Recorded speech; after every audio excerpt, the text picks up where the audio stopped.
As Peter mentioned, I've been a journalist for more than 35 years, and that's pretty hard to admit these days. That's 35 years of experience, wisdom, and scars, but also some good ideas about the future. I started in the industry while I was at university. I was working night shift on Friday, Saturday and Sunday nights, listening to police radios from 10 o'clock at night until 6 in the morning, to listen out for news stories, to call out news crews when I thought that there was a story happening. And often those days, police would talk in code. They would talk about numbers for things. So they wouldn't say, we've got a murder on this street. They'd say, we've got a 303 on Henley Road. And if you missed that one reference, you would be catching your tail forever to find out, you'd know that there was something happening. That was in the era of well before mobile phones. We had pagers and landlines, and I would page crews to wake them up or alert them to this. And if the pagers didn't get their attention, I then had to ring up and wake up the household to get the cameraman. And in those days, it was a cameraman up and out for the job.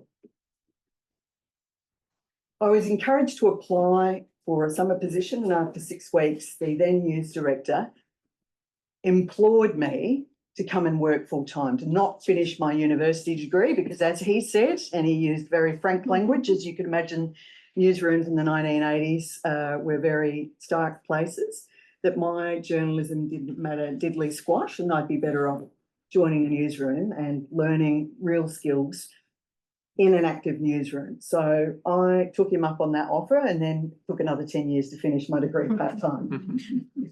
Back in that day, newsrooms were full of electric typewriters, international telex machines where the feeds would come out on paper. And again, my first job in the newsroom was an assistant to the chief of staff, and it was my job to rip up that copy and to sort it into piles of local, national and international news.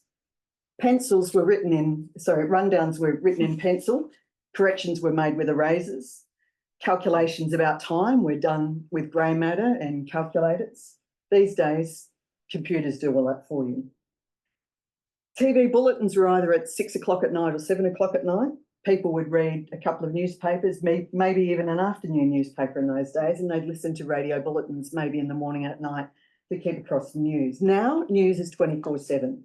People are hit with a tsunami of news on their smartphones, their social media feeds, 24/7 news channels. People get it publicly funded, privately funded. And it can seem like some days that bad news is just hitting you every minute of the day. And most of it is negative. Now remember, news is the exception. It's about stuff that goes wrong. Thousands of airline flights that go right, we never hear about. It's the one flight where the engine blows out, like I think we had last week in Sydney. We hear about that, but the thousands of planes that arrive with their passengers safely at destination, we never hear about. The thousands of ocean swimmers that go swimming in the ocean each day, we don't hear about them, but we hear about the one that gets bitten on the leg or the arm. So we need to remember that news is often the exception, but we don't get that context on a daily basis. People just get this wave and wave and wave of bad information. They also get stories that are badly told, quite frankly. Stories where they're sensationalised, where context is given. Sometimes on big events, people are given 4, 5, 6 stories of the one event, when often one well-told story, I think, would do the job. But people are just bombarded with these things. The old adage, if it bleeds, it leads, might have been okay in bygone times, but I think that old adage isn't appropriate anymore at all. I'm just not convinced that it's fit for the times. Most people are not news nerds, and I usually do this experiment when I speak to groups, but I reckon this group's going to be a little bit different because you're invested in the ABC. But I want to ask you, hands up if you found yourself saying, no, I can't take any more news today. Yeah. Absolutely. Most hands have gone up. It gets... Yeah. I talk to groups that aren't invested in the ABC. I usually ask that question and every hand will go up in the place. And I'll say, keep your hands up if you have not listened to or read a news bulletin in the past week. And a lot of hands stay up in the end. Journalism is a vital pillar in democracy, and by that extension, the ABC is a very important pillar of the Australian democracy. The Washington Post's credo is democracy dies in the dark. I would argue that democracy dies if no one cares about the news and stops consuming it. Why do I say that? Well, if you're well informed, you're going to vote on the facts. You're going to vote on the research that you do.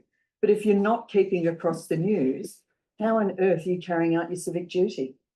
What information are you holding up here when it comes to voting in your local election, your state election, your federal election? How will those people know about events where they could be advocating for themselves or their communities? These, I think, are really, really important questions. The research shows us that nearly 7 in 10 Australians sometimes, often, or all the time avoid the news. This comes from the digital Reuters report that is published every year. The figure this year actually was a little bit better. It was 68%. Last year it was 69%. The previous year it was 69%. So that figure is fairly stable. A lot of people say, oh, but it's the events in the Middle East, that's why people are tuning out, or it's Donald Trump, that's why people are tuning out. News avoidance has been an issue that this digital Reuters report has been keeping across since 2016, and it's been steadily increasing.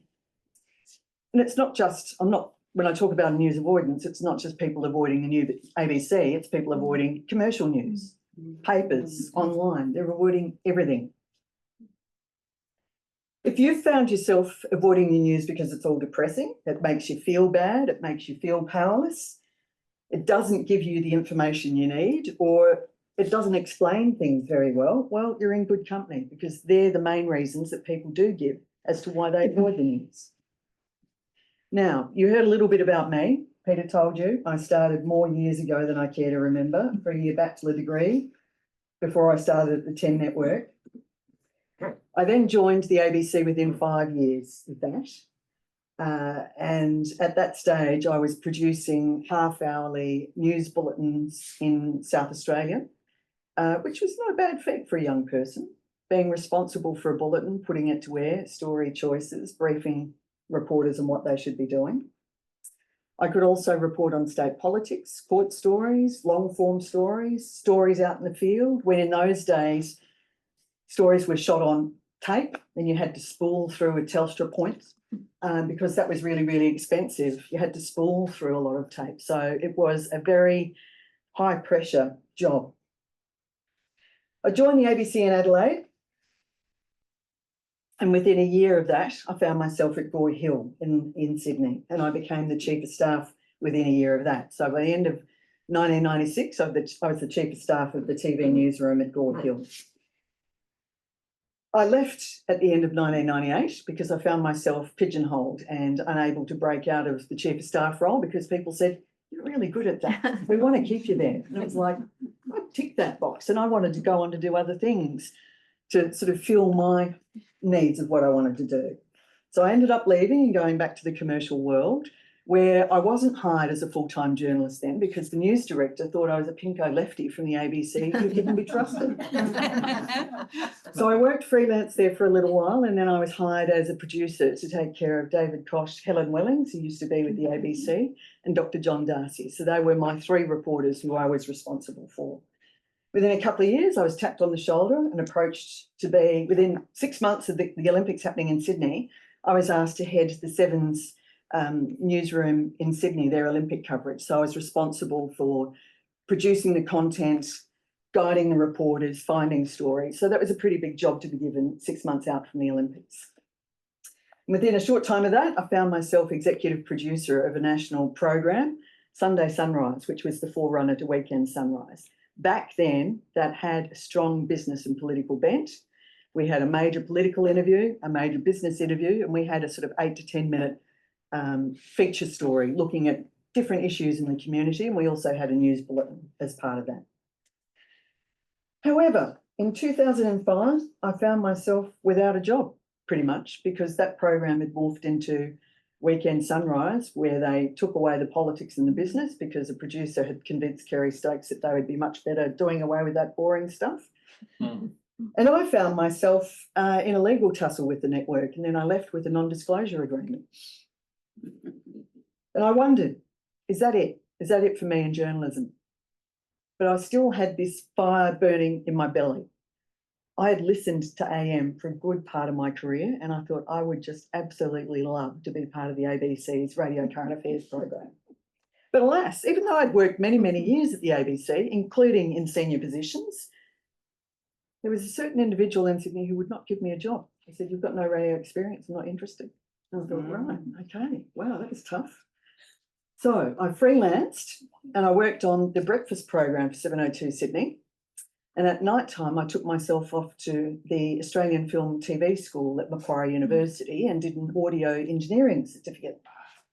So I learned everything that there was about recording, about microphones, how to record sound, how to edit, how to multi-track edit. By the end of that, I could mic a rock band. I kid you not. That was part of the assessment.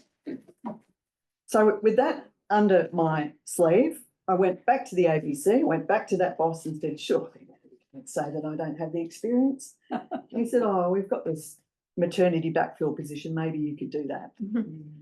So I did that, and within a couple of weeks, I was asked whether I would join full time. And I said, look, I would, as long as I wasn't an executive producer. I really wanted to get mud on my boots and back into telling stories again, into reporting, because I felt that that was a really strong search.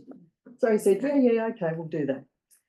After 12 months, I looked back at the work that I'd done, and I'd spent 80% of my time filling in for executive producers on AM, The World Today and PM. So I knew that if I really wanted to pursue my dream of reporting, I'd have to leave Sydney, to leave behind producing, and to really, get my boots dirty reporting. So I put my hand up for a job in Canberra. And again, I was told, I'm not sure that you have the experience for this. But I found myself putting my hand up for another maternity backfill position. Within a couple of weeks, I was offered, well, if you'd like to stay, you can stay. And of course, I jumped at that opportunity. There's a reason for explaining and telling all of this.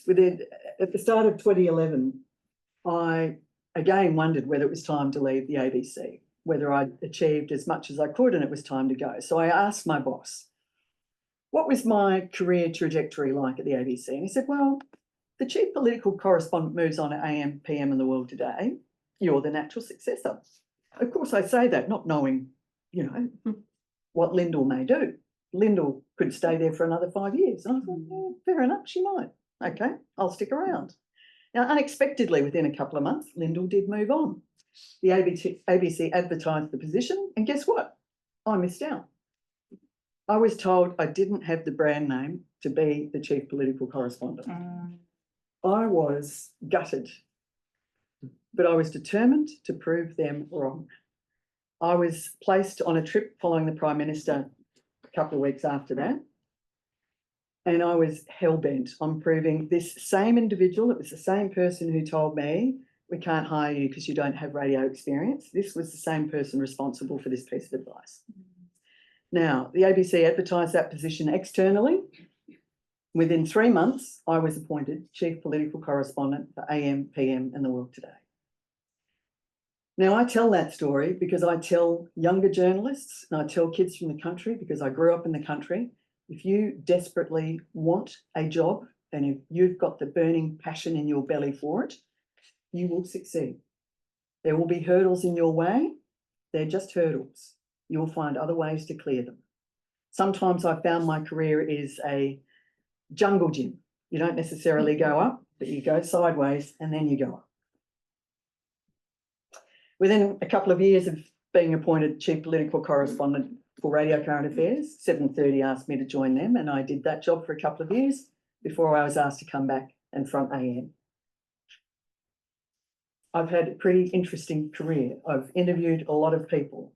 I think I'm fair and balanced, but I'm hard, no matter who's in the chair when I'm doing a political interview, because I very much see myself in a privileged position. I am there on behalf of the public to ask tough questions and to try and get answers from these people. I'm curious. I am a professional sticky beak. I love trying to find out what makes people tick and what makes political parties tick, why they do the things they do. as I say, I've had disappointments in my career and I've tried to learn from those disappointments. Sometimes I tell myself the bus of opportunity comes by once. Sometimes you get on, sometimes you get left behind, but that's okay. Sometimes there's an Uber around the corner or an e-bike, you get on it. Civility is important in what I do because I believe there is an erosion of that all around us. I think it's really important to set a standard and to set an example within the ABC. Within 5 years ago, I was really interested in this issue of news avoidance, and I don't like actually calling it news avoidance because I think that places the blame with the audience when it's not their fault. They're trying to tell us in the media something. And I think we need to listen harder to what they're trying to tell us. Because I found myself dipping out. I couldn't stand wave after wave of bad stuff and just constantly reporting on the negative in my job. Surely, I kept telling myself, we must be making progress. We must be trying to report on the things that are going right. Back in 2019, the ABC did say that news avoidance would be something that we would try and tackle. And I was keen to find out how we were going to try and tackle that. And when no ideas were forthcoming, I pitched several ideas and the idea of a newsletter was taken up. At the moment, I publish a fortnightly newsletter called the Brightside, which focuses on the solutions journalism happening at the ABC. So that's stories of progress that individuals are responsible for or groups, right? How they're tackling various issues in their community. When I first started this, the ABC said, do you think you could do it? And I said, of course I can. And I gave them a mock example of how I would do it. And they said, well, listen, you need a subscriber base first before you send out the first one. And I said, well, how long is that going to take to work up a subscriber base? And they said, oh, well, based on the business newsletter, it'll take you 5 or 6 weeks. I said, okay, let's do a couple of interviews on ABC Radio and News Breakfast. We had the subscriber base within 24 hours. There was a huge appetite to hear about this kind of news. At the start of this year, I was asked, do you think you could do a podcast about the Brightside? I said, yes, that's what I originally pitched. Of course, I'd be happy to do that, but I can't do it on my own. I need some help. So I was given 5 weeks to prove the concept that it would work. Now, usually, even in commercial TV, you get 6 weeks, 6 months to prove a concept. I was given 5 weeks. We proved it. That's now a weekly feature of what we do at the ABC. It comes out every Wednesday morning, and I think the newsletter will become a more frequent option from next year. I think they're looking at that and looking at the needs of what people are telling the ABC they'd like to see more of. I was really interested in this, and I pitched last year and became a successful Ian Carroll Scholarship winner. I travelled to the UK to look at what various journalists and organisations were doing about this particular issue. Yeah, BBC was interested in it because they saw huge numbers of people coming to them during the peak of the pandemic to find out information.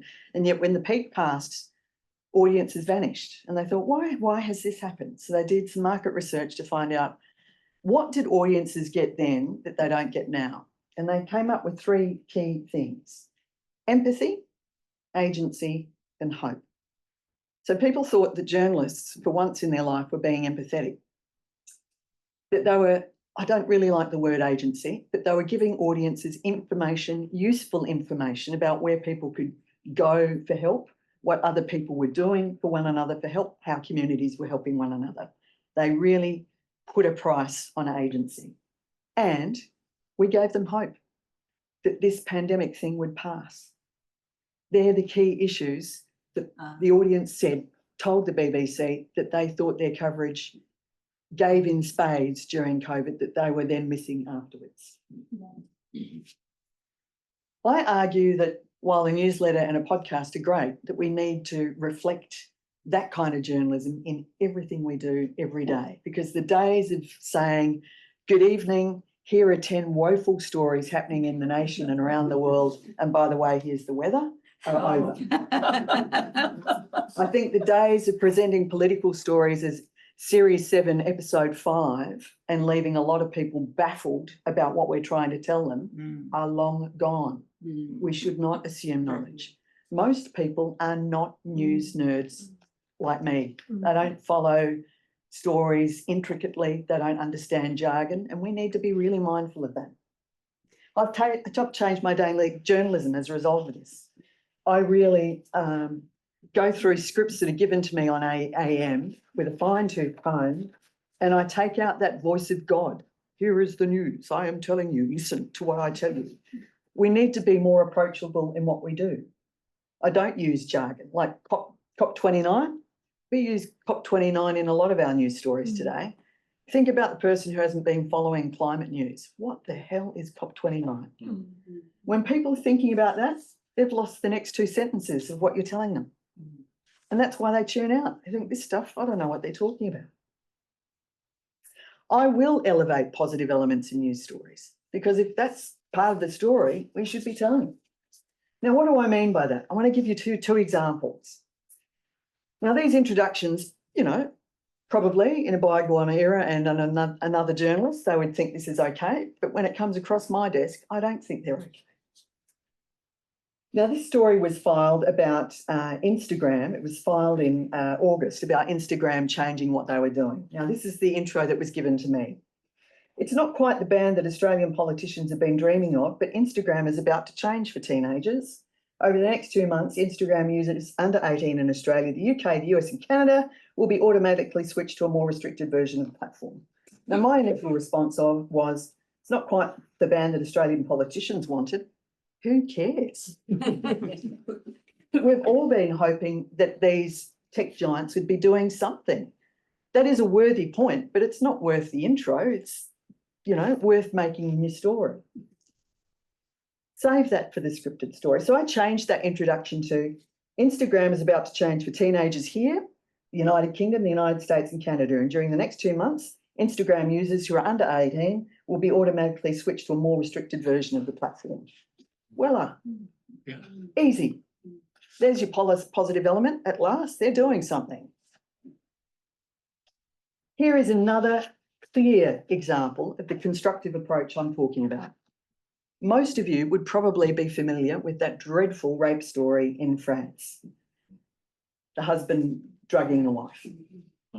Now, AM tackled this story for the first time in August. I listened to the filed package and I radically rewrote the introduction because I thought that we had got it completely wrong. As I say, another journalist, another program would think this is acceptable. For me, when talking about news avoidance and this loss of agency and hope, I thought this was wrong.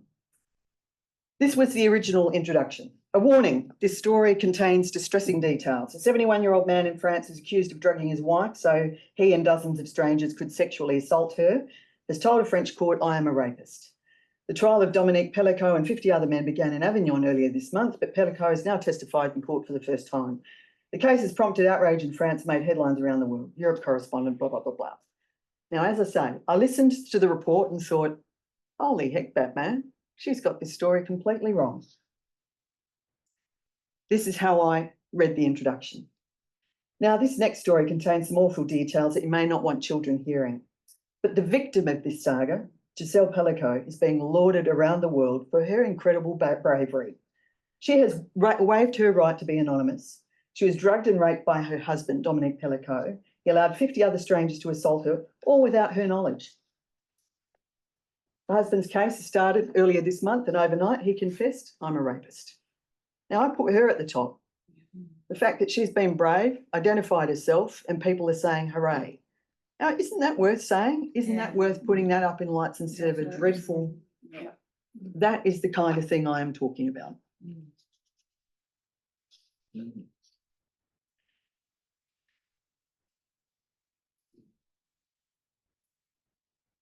A researcher I spoke to in the UK prefers not to use that term news avoider. He prefers the term frustrated sense seeker, and I tend to agree with him. People tune in to make sense of events. They tune out when we don't do that. We don't answer the questions they want answered, or we speak in language they don't understand. Some say they avoid the news because they don't want to end up having arguments with people about it, or because they don't trust us, or because it's negative. There are some who will never consume news. There's about a 10% portion of the population who've never consumed news, never will, you'll never change them. That's all right. I don't know what's going to turn this around, but I do know this. If we allow it to continue, it will become an existential crisis for the ABC. No matter who's in charge in Canberra in years ahead, if the audience avoidance of news continues, they will say, why do you deserve all this money for news coverage?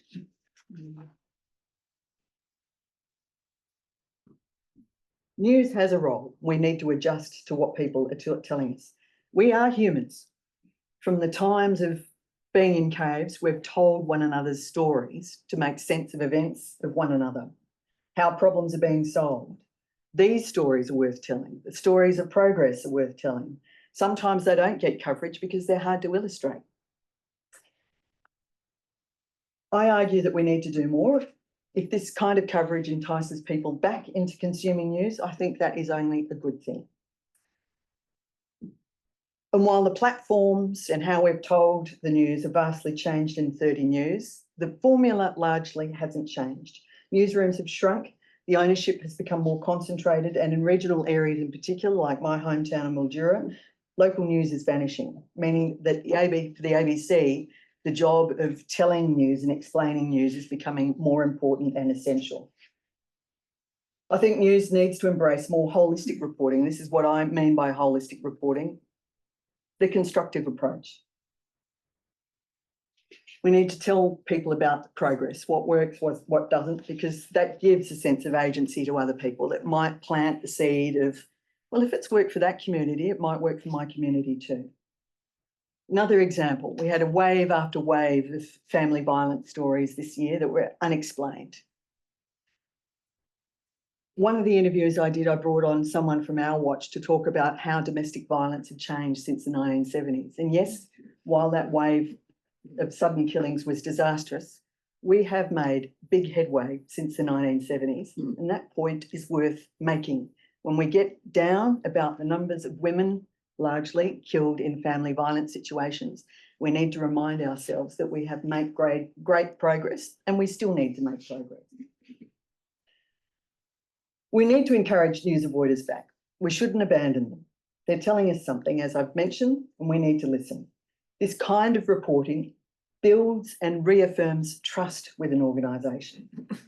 I argue it's essential for a well-balanced media diet. Just like normal diets, you need your broccoli, and I argue this kind of stuff is your broccoli.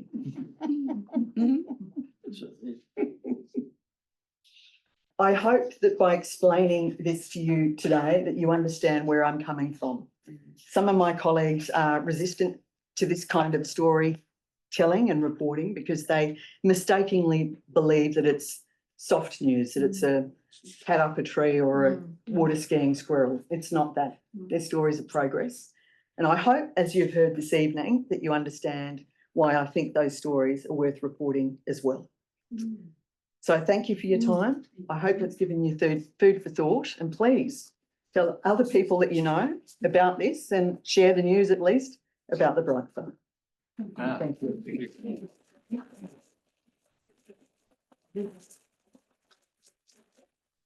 How many questions? Who would like to start? Yep. Could you do me a favour? Could you introduce who you are? Oh, right. My name is Liz Webster. Despite my accent, I've lived in Australia for 53 years. Recently have returned to North America on too many occasions and picked up an accent again. But I've listened, my husband and I have been great fans, you know, ever since we arrived in Australia of the ABC. But in recent years, and I couldn't, you know, name an exact period, I have come to hope that on Classic FM, instead of playing news, they continue playing music, but instead in other radio stations, on the hour for 5 minutes, they play classical music for 5 minutes. Because honestly, people don't listen to the music stations for news. And in my opinion, I just was wondering whether you might possibly agree the music stations don't need news on them. People are tuning in because they are escaping the negativity and they love the positivity of music. And it's dreadful when for 5 minutes it's just rapes and knifings and fires and crashes. And who needs that for 5 minutes? It's I'd suggest you put pen to paper and talk to Kim Williams. He likes music. So, He does like music. I do. I had an audience with Kim last week. I was in Sydney covering the US election, and he was gracious enough to give me some of his time. So it was lovely to talk to him, and I know that he really wants to come to Tasmania. So You got his invitation. any questions from the screens, from the people who are remote? Left. It suddenly disappeared. there was another question. I've got, oh, you go first. Sometimes I think news is like entertainment now. Who are you? And Yes, and I'm so, sorry, your name. I'm sorry, I'm Barb Murphy. Barb? Barb Murphy. Hello, I'm Barb. a very new member here. Okay. Sometimes news is like entertainment. And then just for instance, the 7 o'clock news, television news at night, which I pretty much stopped watching because halfway through there's an ad for what's coming on the 7:30 report. I don't need an ad in the news, but is there not enough news for the amount of news time that's allocated? And is it because it's cheap or is it a money saver? Or? No, it's not a money saver. I mean, it's a way to promote what's coming up at 7:30 in case you're losing interest in your news bulletin and Sarah Ferguson's about to say, I've got Peter Dutton on the program. Oh, exciting. You know, another story. I mean, it's an opportunity to cross-promote within that news hour as to what's coming next. Well, what about news radio? I listen to local and RN. There's news on the hour and the half hour all the time, and it's often exactly the same. For news radio, well, that's pretty much their formula. If you look at news... No, radio, RN and local radio. Yeah. I'm not here to defend all the ABC. If I was Kim Williams, I'd be answering all I'm of an those ABC questions. fan, you wouldn't know it, but So, I get that. Here are a couple of things. News radio, you'll often find that it's very cyclical, that it goes in 15-minute blocks because they do assume that people tune in for 15 minutes and then tune out. So that's why it sounds repetitious, because they bank on the fact that people aren't going to listen hour after hour, that they want a quick hit and then they'll go elsewhere. It's part of our remit though, part of what we do, the ABC, we're to provide news. So we're going to do that. I've got a question. So when we were having a discussion in the run-up to this, there was a BBC reporter called Ros Atkins that you said was... Yes, I spent time with him last year when I was on the scholarship. One of the things he's done, I guess he's got a similar idea to you in some ways. One of the things he's done is create a kind of a communications program to support this idea. Yeah. Is this something? How do you Explainers. Well, how do you transfer your ideas to the new some of the new journalists coming through? Ros Atkins, I'm a big fan. He does news explainers. I don't know whether you've seen him, but he takes 2 to 3 minutes to explain a big issue and to bust it down and to look at the assertions made and to, as he calls it, it's assertive impartiality. He busts a lot of these assertions and shows that they're lies, untruths, embellishing the facts. We do have an explainer unit at the ABC, but they're doing things differently. Ros very much is he is a brand name and he's doing things beautifully. He's written a book. I'm trying to encourage him to come out into Australia because I think be a lot of journalists, not only at the ABC, but beyond that, who could learn a lot from him. I love his approach because, as he says, it's assertive impartiality. It's stripping out a lot of the, it's facts, straight up and down. One of his arguments is you cannot assume that people value what we journalists do. They don't. So if we say something, if he says something in his reporting, he will back it up with a fact. He'll back it up with data, piece of information, a quote, to show that what he's saying is based on fact. And the 3-minute segments that he does, they are really, really powerful in explaining complex issues in a simple way to show you what the facts are. And I think they're a brilliant addition to what the BBC is doing. And I hope that we see more of it at the ABC.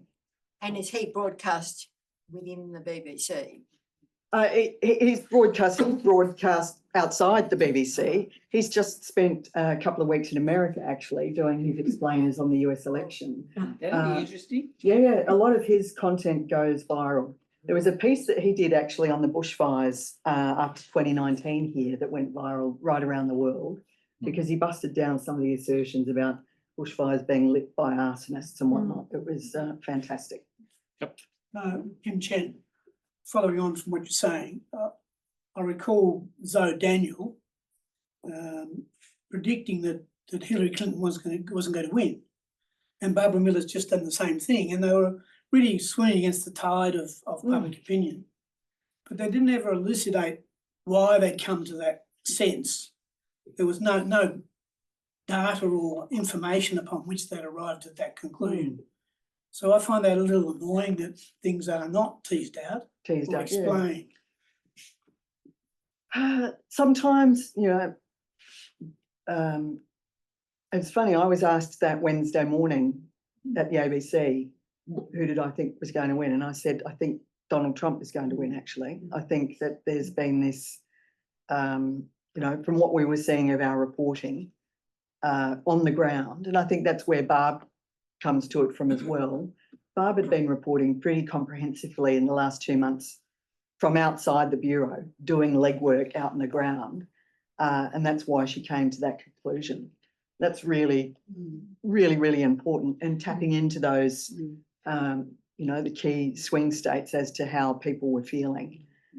You know, and that's a lesson too for us, the ABC, when we come up to this next federal election. I think we'll be using again a lot of our resources in regional areas to get that sense of how people are feeling And why? and why. Yeah. Yep.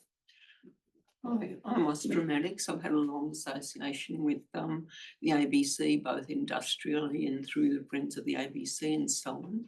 So I've taken a lively interest. One of the things I'd like to hear from you is what are the guidelines in relation to getting balance? One of the observations I made during the referendum process was I thought excessive attention to trying to get both yes and no cases on every single item of reporting, and often the people who were being used, particularly on the no case, weren't necessarily very representative of any major organisations, for example. And I just wonder, in terms of providing that balance, what is the, like, how much is it left to the individual presenter and how much is it a matter of the guidelines specifying that you must have the yes and the no on any particular? Well, with that issue, we were obliged to do yes and no because it was a referendum, and it was like, you know, it's an election. We have guidelines that guide us in what we do, and it's like election coverage. We have to give equal time to the major parties, you know, and we account for it second by second.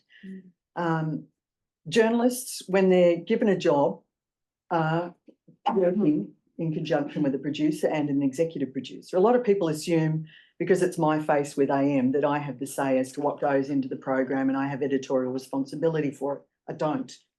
I work with an EP and we often have very pointed discussions about what should go in the program.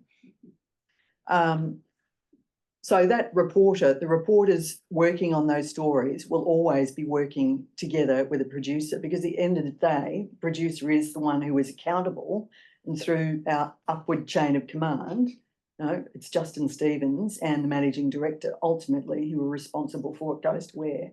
But I mean, that was a case of a referendum where we had to do, you know, we're obliged to cover the yes and no arguments. Okay, thanks. Narelle. Really, because I want to just go back a few paragraphs, because I think this issue of news avoidance is a very part of a very complex issue. And just happens today, I was reading something in the monthly where who's that doctor, I can't remember his name, has talked about what people, we need to look at what the people have lost. We are in a situation where the people are in a situation of loss and bereavement. And in one sense, they need comfort. You saw that very clearly in the American election, that they just really didn't want complicated talk about any of the solutions. They just wanted words, I will fix it, you're in trouble, I know, I care about you. And I think that's the other part of it. It's not just what we're looking at, this change of the news, it's the change in the people that needs also to be understood. Part of it has been mentioned, part of it hasn't. I think there's something much deeper going on. And so that the news is irrelevant to what I am feeling in myself. And I think that just shows the complexity of this whole business. It is, but it is really complex. You look at even there are people in their 20s who don't own a television set. Full stop. They get their news from their smartphones. That's it. The idea of looking at a TV set or looking at a newspaper is completely foreign. Can I just add briefly to that, Sabra, and I commend you on what you're endeavouring to do with this solution sort of focused with journalism. And one particular incident comes to mind for me of that, and it was on the ABC, and that's when I won't repeat what I said, but the TV went off. In relation to domestic violence, when there was a bit of a concentrated report, and the word epidemic was being thrown around all the time. And I thought, we've just come through a COVID. How dare you say that? And what it says about it is it's something that we don't know. We need a vaccine. You know, I won't go into it all. You're all aware of it. But it was just so, I felt really let down. Please write in when you see something like that. Oh, I actually did pick up the phone. I'm trying to ring. What's the number again? You know, when you're in a hurry, you can't think of the number. I'll ring someone up. I thought I'll get some poor person on the switchboard. And, anyway. I'm conscious that I do, you know, belatedly, I've come to realise that I do have the capacity to speak up and get people to listen.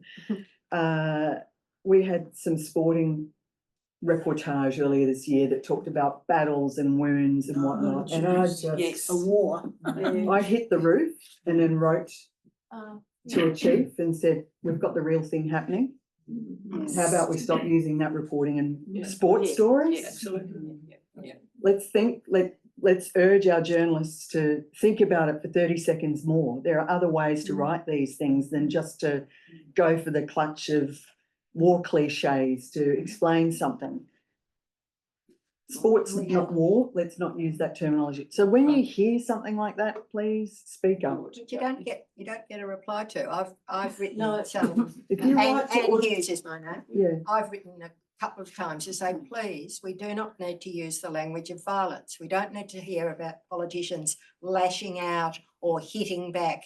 Politicians could criticise, disagree, have an argument, but this automatic language of violence, I think I've written twice.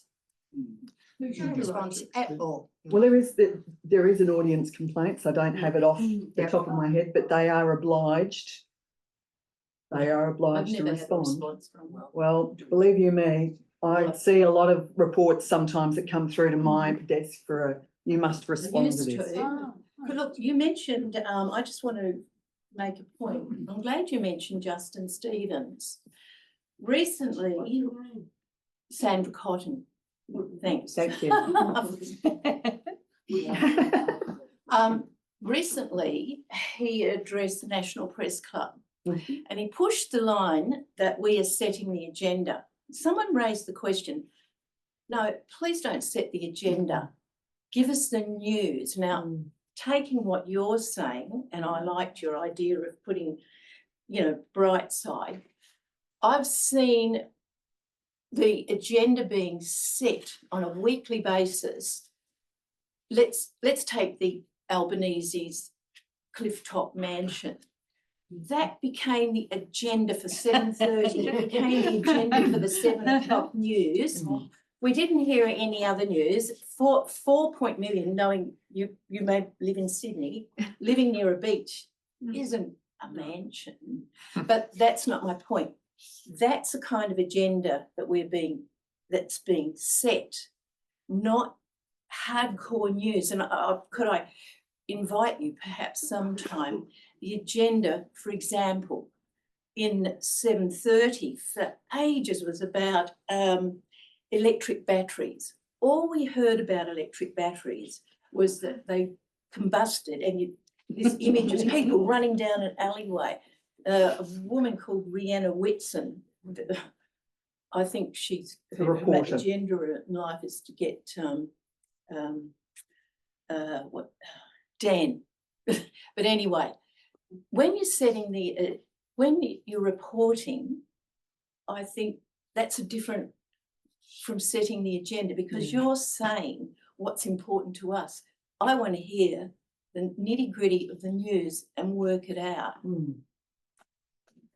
I'd like to go back and hear how he used that, because I'm not comfortable with setting the agenda. I mean, I got that impression. I can understand why those batteries are an issue, because if you speak with fire brigades right around the country, those batteries are. But not every. It went on for. It was almost every week there was a story, and there are other stories. I know that there are other stories, but I can understand, because there is also a chain, a very popular chain in Australia, importing a particular battery. Yeah. They're not. They say it's Compliant. Safe. And I know that when consumers have gone to replace the non-compliant batteries, the particular store will say, "Oh, we don't sell those batteries," and it's like, "Oh, but you sell the actual device with the things in it." "Oh, yes, but that's okay, but we don't sell the replacements. They'll need to go elsewhere." These batteries, non-compliant, have been combusting when they're overcharged, because there's no way to stop them from charging. There's no cut-off function, if you like. Yeah. A lot of fires are happening around the country, full stop, and people don't know about it. So Yeah, but they do now, because they report it so frequently. That's not. I mean, Okay. yeah, but why not take a story? The other thing is, why not take a story about the what's happening with renewable energy? It hardly gets touched. Maybe landline, but Let's take that one for a comment then. We'll just, yeah. is there anybody who's external that would like to ask a question that's online? Check again. No questions from the distance? Okay, any more questions here? Yep, Irene. My name's Irene Fisher. I used to write for Tasmanian Life magazine regularly, and I absolutely agree with you, but I've always admired you, because the truth in you and your integrity, as we all know, it's there, and that's, thank you very much for that. Well, when I wrote, I would very often put I'd write about controversial things, but I would get all the facts, all the information, and then I would also look for answers, for ways through. And I think that is tremendously important. It's the business you were talking about, of giving people hope and all of that. And I think it's a responsibility. If you're writing, that's enormously important, really. And the last owner of Tasmanian Life magazine apparently hated me, and the editor said, he wanted to get rid of me. She said, no, she's the one who everybody writes in about. So you see, people did read things apparently, and they would make their own comments about things. But if you're writing, you need to get people to think about things as well, and to encourage them to do it, don't you? yeah, you do. I've been really, really encouraged. It's funny, the feedback I'm getting about particularly the podcast. Yeah. I was in Sydney last week, and I attended a vascular surgeons conference Friday night, and one of the partners of one of the surgeons came up to me and said, "I really love your work," expecting her to say, "I love the political interviews that you do on AV." And she said, "That podcast is a godsend." And I thought, oh my goodness. We had someone write in a fortnight ago. She'd just finished building a sustainable house, and she'd lost the roof in a fierce storm. And she said that she was having many sleepless nights as a result of this, and needed something positive to help her sleep. She said she stumbled upon the Brightside podcast and binged the lot. Please keep producing them. So I'm getting little gems like that from the audience that Yes. reaffirm to me Yes, that we're on the right track. Yep, And and that you we are. need to do that. Yep, So without a doubt. Yep. Hello, I'm Karen Vincent and I'm new to this organisation. So my question relates to the Friends, and I'm wondering if you could say that on the ground within the organisation of the ABC, is there any awareness of the Friends? Has there been any impact? What place does this group have in terms of the people within the organisation? you know what? I think on a day-to-day basis, we're so busy doing what we're trying to do with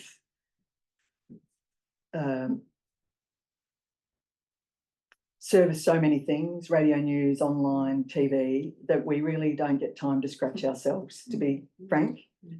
You don't get time to think about things like the Friends advocating for us. So no, but I know that certainly up in the organisation, we're very, very conscious of what you do for us. We meet with Samantha Stainer once a quarter just to have a bit of a chat, and some of the issues that the members raise, we'd like to take forward and do that. But of course, we can do more, I think. Rowan. Hi, Sabra. Rowan Wiley. We've exchanged emails and I'm glad to see you well. Yes, thank you. I'm nearly there, still not quite. Wow. Okay. Warning, if you get RSV, I think over 60s can get a vaccine for RSV. I recommend you take it up. In relation to the ABC, you were talking about those 3 pointers: empathy, agency and hope. Of course, the other one is understanding. And the reason organisations like ours exist is because we're fans of the understanding that of the world that we gain through the ABC, that does stuff that other news organisations or media organisations do not do. And in particular, the Radio National is it's crucial to what the ABC does, because it provides through its specialist programming on health and the law report, etc., etc., etc. It provides a depth that no other media organisation does in Australia. I don't know if I'm going to go to the question here, but yeah, I'm going to take this as a statement so far. All I can say is that the chairman is Being too relaxed. the chairman is, it's on his radar. Yeah. He's talked about a desire to mirror the kind of audience that Radio 4 has. I think he talks about it in terms of Radio 4 has a reach of 17% of the population in the UK. I think Radio National, if he put it in one of his speeches recently, has an audience of about 1.5%. Yeah, it's tiny. It's absolutely tiny, and he says that's not good enough, needs to be better. But I mean, he talks about radio being the poor, forgotten cousin right across the board, that radio has been forgotten for a decade. It's on his radar. I suspect Radio National has lost audience too, because, well, certainly I don't listen to it as much as I used to, because I fear too that once you lose an audience, it's hard to get it back. People go somewhere else. Yeah. But Final question. not all is lost, can entice people back. And that's, again, one of the reasons why I'm doing what I'm doing with constructive news. Nearly time. One quick one. Thanks, Fred. Quick question. Newses in all forms rarely have sides. There is a side show, there are other things, but in the news, not so much. Again, I'd point you to my podcast. We dug into recently genetics. that'd be good. So, on that note, Thank you. thank you. Listen to the podcast. Tell other people to listen to the podcast, and also thank Sabra for an excellent presentation.